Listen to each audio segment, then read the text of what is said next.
ભૂત બંગલાનું જે ટીઝર જુઓ ને તો તમને બે ફિલ્મોની વાઇબ આપે છે.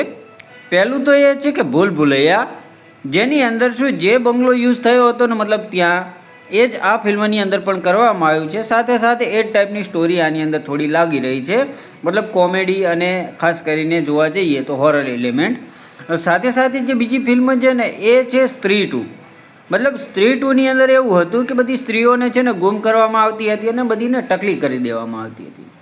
જ્યારે આની અંદર શું જોવા મળે છે કે વધુસુર નામનો એક ભૂત છે, તે બધાને ગુમ કરી રહ્યો છે અને એ પણ જે તાજેતરમાં લગ્ન કરી રહ્યા હોય એમને ગુમ કરી રહ્યા છે. જેની અંદર જોવા જઈએ ને તો જે ગામ હોય છે, જે ખાસ કરીને એ ગામની અંદર પણ કોઈ પણ લગ્ન નથી કરી રહ્યું. એની પાછળ જે જવાબદાર છે ને એ આ વધુસુર છે. તો હવે જોવાનું એ છે કે જો સ્ટોરી છે અત્યારથી જ સ્પોઇલ કરી દીધી છે તો ફિલ્મની અંદર શું બતાવશે.